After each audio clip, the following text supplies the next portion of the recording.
Golf Central on YouTube, brought to you by the Chrome Soft Golf Ball from Callaway. Hello, I'm Anna Jackson, and this is your Golf Central update. Well, Rory McIlroy and Team Europe will get their wish made official today. Luke Donald will remain the captain for the Europeans when the Ryder Cup heads to Bethpage Black in 2025. Donald will have the opportunity to lead Europe to its first win on US soil since 2012. Now, the US hasn't won in Europe since 1993, but the Europeans have had some success on the road recently. Victories in 2004 and, of course, the miracle at Medina in 2012. Donald was a player on both of those teams. However, the last two Ryder Cups on US soil have been blowouts in the Americans' favour. So Donald joined Damon Hack and George Savaricas on Golf Today. Now we have Luke Donald joining us here on Golf Today. Luke, you're running it back once again as captain for the European side. Why was this the right fit for you and Team Europe? Well, thanks, George. Obviously I had an amazing time in Rome, 14 months of the captaincy. It was very rewarding. I enjoyed the journey. Obviously, listening to the guys when we lifted the trophy on Sunday, chanting 2 more years, was a motivating factor for me. Obviously, very gratifying, very humbling to hear them do that. But I think this is a great opportunity, and these opportunities don't come around very often. And to have a chance to be only the second European captain to go back-to-back is winning back-to-back is pretty tempting and pretty special to me. Luke, congratulations. How quickly did this process begin in earnest after Rome? Was it on that rollicking party bus on Sunday night, for example? Well, as I said, it was nice to hear the guys, feel, validate me as captain and want me to come back. And, that was obviously talked about a little bit on Sunday. We were just trying to enjoy the moment more than anything, enjoy the party. But no, I sat down with Ryder Cup Europe a few weeks ago and just discussed the possibility of coming back. And, I'm glad that they were in favor as well. And so excited to be at the helm again, and a different challenge. Winning away in New York will not be easy, but I'm excited about getting stuck in again over this next 22 months or so. Touching on that different challenge, I feel like winning a road Ryder Cup, one of the hardest things to do in any type of team sport, let alone professional golf, since 2000. It's only happened twice. You were part of those 2 European teams, the one on U.S. soil in 2004 and the miracle at Medina in 2012. How different will it be as captain from Rome to what you're going to see at Bethpage Black in New York?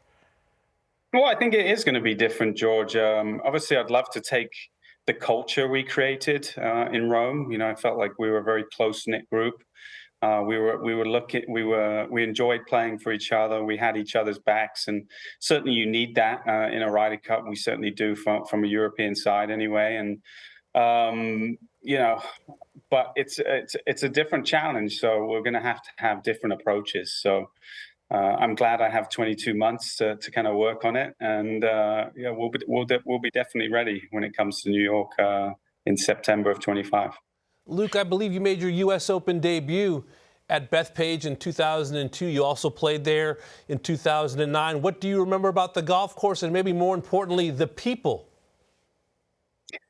Yeah, obviously, New Yorkers, they love their sport. They're very boisterous, very, very loud, and, they're fun to play in front of, to be honest. I actually, 2002, I was playing with Bernard Langer, my old captain from 2004, and we on the 5th hole, and I hold a long putt, and that was the first time I'd actually heard the Luke chant. So that's where it originated.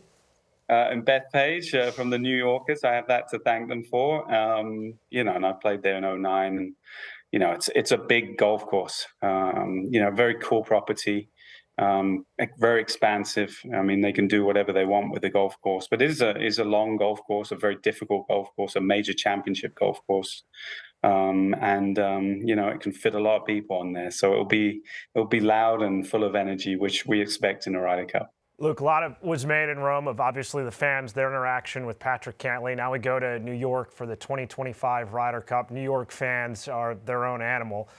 Have the fans become too involved in the outcome of the Ryder Cup? Well, I think we've seen that in multiple Ryder Cups. There's always, something going on. It brings about so much passion, so much energy.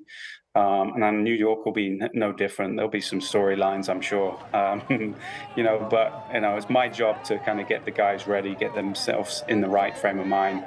But the players enjoy playing in front of Ryder Cup crowds. I think that's part of it, what makes it so special. The first tee experience has become bigger and bigger every time, since I was playing and through my vice captaincies. And even this year in Rome, I think we had 5,000 people or something around the first tee in those stands. So it's something that the players enjoy and they embrace. Obviously you'd hope everyone cheers for their team and, in a fair way, but that's not always the case, but that's always a small minority of people, and usually that go the other way. But again, we'll whoever it is on that team will be ready for the experience. Luke, speaking of passion, I'm just struck by this beautiful through line between Seve, Ali, Monty, and Faldo and the connection to the modern-day European. How does your team room maintain that connection so strongly with the modern European player who might not even have ever seen or laid eyes on Seve Ballesteros? Well, I think we understand how important the history of the Ryder Cup is. A lot of players would have been inspired by Seve, and they've seen, maybe they weren't, they were too young to meet him. But I think even if they weren't inspired by Seve, the next player might be inspired by John or Rory, or, and that's, part of the messaging certainly that I gave to the players is we're in this amazing place in Rome and we have a chance to create history. And you have a chance individually to create your own history, not just for yourself, but to pass on, that inspiration to the next lot of golfers that's going to play in 2025 and 27 and 31, et cetera, et cetera. So I think that's, the guys really took that to heart. And again, Seve seems to be our ultimate symbol. And we certainly use Seve a lot because of, the passion he saw for the Ryder Cup. And anyone who knew Seve and saw him play, you could just feel that. Such an outsized influence with Team Europe. Luke, one more question before I let you go. And I've had this conversation with a couple buddies who play in the NFL. They say there's nothing more powerful than sucking the oxygen out of a stadium on the road and having 70,000 people fall silent. So when you're in New York and you've experienced hostile road environments in the Ryder Cup, which is so unique to golf, how are you going to prepare guys to be in an environment where 99% of fans, maybe you're rooting for Team USA, and your goal is to try and have them fall quiet? Well, that starts today, George. I mean, that's certainly one of the goals and the aims for the next few months is to try and look into that, look into ways that ultimately, if the guys play well and get up, that does silence the crowd.